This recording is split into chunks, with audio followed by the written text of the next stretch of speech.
This video is sponsored by Raycon.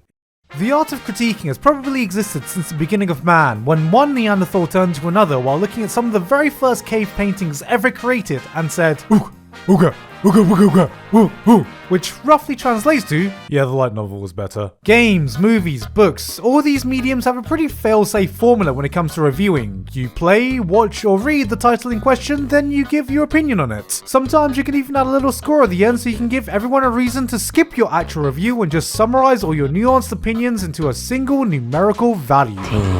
Hey, would you look at that? Has a little something for everyone. In recent times, reviewing outlets have become somewhat of a controversial topic, especially if they come from some sort of mainstream media outlet. But you can't deny that they do have an effect on their industry. It's an art form that has given people careers. Good review scores can have a tangible effect on sales and hype, but compared to other mediums, anime reviewing seems to be in this unique spot in that nobody really gives a shit about them. Hi, I'm Gigguk, and today I'm going to be talking about a topic no one really cares about for a problem that doesn't actually matter. Anime reviews is something I'll always hold near and dear to my heart because, well, it's where I found a lot of my early anime, and it's also where I found my own beginnings. Hey, welcome to my first anime review, and today I'll be reviewing Bleach. This is the first video I ever created that I originally posted on YouTube over 13 years ago. It's a review of Bleach that I scripted, recorded, and edited in a day, and it is an atrocity. A pathetic attempt made by some 17-year-old kid trying to do his best zero punctuation impression, recorded with a $5 USB mic, making a bare bones Windows Movie Maker Google image slideshow, and worst of all, I gave Bleach a 7 out of 10. But you may be wondering what the big difference is between younger Gigguk's shitty opinion about anime and older Gigguk's shitty opinion about anime. Well, young Gigguk thought he knew what he was talking about because he had anime protagonist hair. Back then, anime reviews were the staple of anime critiques online. I can't count the number of new animes I discovered back then just because of specialized review sites, and myself trying to look for shows with high review scores. Damn, this has a 4-star on them anime reviews and an A on ANN? Shit, I better give this show a try. Right now though, I feel like anime reviews are in this weird spot in that they are kind of just a non-factor in our community. This is certainly not an attack on anyone still doing anime reviews, nor am I saying that they've completely disappeared either. But I feel like they have barely any impact compared to other mediums, with most of the stuff we see being closer to analysis and editorials, and I feel there are a few reasons for this. Unlike games or movies, there isn't as big of a wall to overcome that consumers need to commit to in order to consume the product. For games, it's a paywall. You want to know if a game is worth dishing out $60 before you get it, and with movies you generally want to make sure that it isn't a waste of time and money to go out and get a movie ticket and taking out a second mortgage to get the corresponding popcorn and drink set. Compared to that, who really needs a full review when you can just chuck on an episode or two of an anime you're interested in to see if it's a show you want to fully commit to watch? There isn't that same barrier as there was before of having to buy physical DVDs, or even just finding and downloading torrents was more time and effort. At least more time and effort than looking up review scores, because now shows are literally one click away. But not only that, by the time you can even properly review some of the hottest, newest anime, everyone's already moved on. To give a show a fair review, it's common sense to, well, watch the entire thing. But for the newest shows, by the time it's fully aired and you get your review out to general audiences, it's like, oh, what's that? You reviewed the show? That's cool, I'm already watching the next season though. And I find this has a unique effect on our community compared to others. We don't have a Metacritic or a Rotten Tomatoes giving us a metric score of curated critics, and because of this, a lot of hype is completely community driven, even with how much more popular anime has gotten. But what this means is that what ends up getting watched isn't necessarily the best shows, it's just what can make the most noise as quickly as possible. But beyond this, it is hard to review anime in the traditional sense compared to mediums like games or movies. And recently there's been two shows in particular that have really made me think about the reason for this: Attack on Titan and ReZero. Let's start with Attack on Titan. If you've seen my video, Attack on Titan is incredible now, you'll probably know my opinion on the series, and if you haven't, you can still probably guess that my opinion is that it's incredible. Now, last year, this is the show that absolutely blew me away. There are a few words I can use to describe just how good this show has become and how much it's filled its potential. Every season has been building on its previous foundation, then consistently exceeding itself time after time after time after time. And just when you think it can't get any better, it does it again. And with the final season just around the corner, with every manga reader hyping it up as even better than everything that came before, I honestly feel this could have the potential to become the era-defining anime. But if you had asked me what I thought 7 years ago during the 4-year-long wait before season 2, I would have said, Attack on Titan? Yeah, it was alright.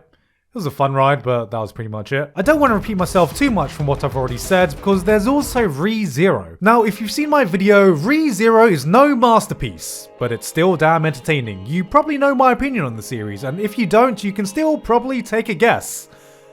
It's no masterpiece, but it's still damn entertaining. Are we really doing this right now? I very much enjoyed Re:Zero, but ultimately it didn't leave too deep an impression on me. My main problem was that things just seemed to be happening for no reason. It didn't feel like there was a main driving force to the plot or any overarching goal. The biggest thing I left with was Subaru suffering about 20 different ways. It was a fun ride, but once it ended, it just felt empty. The world was hella interesting and the characters seemed great, but I didn't know what the core plot was. I didn't know what everything was meant to be leading up to. And while there has been way more discourse highlighting the nuances around its world and themes and what the show was trying to say, my opinion has remained largely the same for those reasons. Fast forward to now, we have half of season 2 out and it's already addressed some of the biggest issues I had. A grand plot with goals is becoming clearer, we have somewhat of an antagonist group now. Subaru has been given time to really develop as a character and we have way more of an understanding of his motivations and why he acts the way he does. All the scattered pieces seem to be forming into a coherent whole, and on top of all that you have Echidna. Best girl, fuck you Rem, sorry Beatrice. But at the same time, now that we're given a glimpse of the sheer scale of this world and the story, I very much doubt season 2 will even come close to showing everything this series has to offer. But the more I see, the more I am absolutely impressed with. If you look at the journey I've had with both these series, you start to see a very similar pattern. I was left with a concrete opinion that remained for years, which eventually got shattered when a lot of the pitfalls I originally had were completely addressed or solved in later seasons. Many more of the subtle nuances in the plot become clearer, sometimes recontextualizing massive events we never gave a second thought to, which can completely change the way I view a show now that a season isn't being judged in its own bubble. Which begs the question, was it fair to judge a series that I knew was incomplete, or were the problems I even had valid in the first place? And when I thought about it like that, I realized that I could apply this to the vast majority of anime that I watch. The reality is, these series never existed in a bubble. They always had a manga or light novel that continued the story and explored it in greater depth than any short season ever could. Re:Zero Season 1 was barely a prologue, but if you're an anime-only watcher, you had no choice but to judge it on its own. But my god, does this breed the most toxic interactions when it comes to anime-only critiques versus manga readers. One of the most annoying things you encounter in this community is this notion that if you're not completely caught up to date with the title on every medium it's available in, then any criticisms or opinion you have completely become invalidated. Plot holes addressed in later volumes. Annoying characters? Oh well, they have this flashback 200 chapters later that makes them less of a dickhead. Any conceivable problem you can have with anything regarding the series? Nope. Go read the source material. You are wrong. La la la la la la la la. There will always be a disconnect between manga and light novel readers and anime-only watchers, but there must be a happy medium where we can all see eye to eye. Like, on one hand, I do think any adaptation should be judged on its own merit, divorced from the source material, but on the other hand, I think it's important to recognize from both sides that most adaptations are, and always have been, incomplete. I've talked before about how, as an anime fan, you get used to getting invested in worlds and stories that you may never, and probably will never, see the ending of. And a lot of the times, those stories hardly even scratch the surface. Fireflies has gone down in history as a cult classic of a great television program that got shafted way too early, leaving an incomplete story. But for us anime fans, that's the norm. It's like if the vast majority of games you ever played were in early access and you'd never know if you'd be able to get to play the finished product. Sometimes you can wait a fucking decade and out of nowhere a new patch gets announced. But even then, it'll still be far from the finished product. Now, imagine if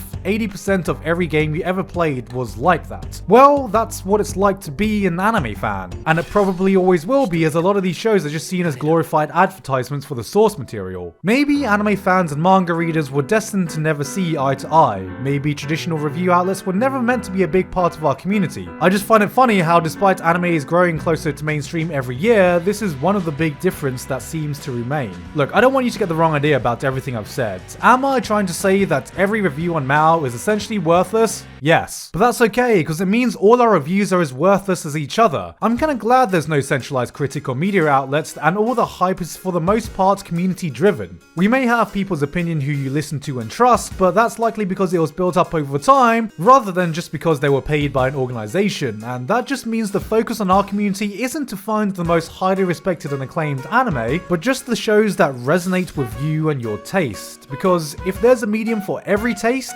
this is it. I don't pretend to be a reviewer anymore. A lot of people misunderstand my videos as, oh, hey, Gigguk did another positive review for another show. He just hypes up every show. Well, firstly, these aren't reviews. I just want to share some shit I like or find interesting, and secondly, no shit I'm going to talk about them positively. Have you seen how many shows we have to pick from nowadays? It's 2020. Who the fuck has time to waste by watching things they don't like anymore? Back when I started, anime reviews held more weight because more often than not, we were talking about things we'd already finished, and you did have to go out and spend money to watch them, or at the very least, run the risk of getting your dad's laptop and STD on LimeWire. Nowadays, no one needs a traditional review of Demon Slayer or My Hero Academia because everyone's already seen them and everyone can watch them so easily. So the audience for reviews, or basically nowadays more likely discussions of modern series, aren't people looking to see if something's worth their time. It's often looking for an opinion to compare theirs to, waiting for that number at the end so they can shout about how bad the reviewer is.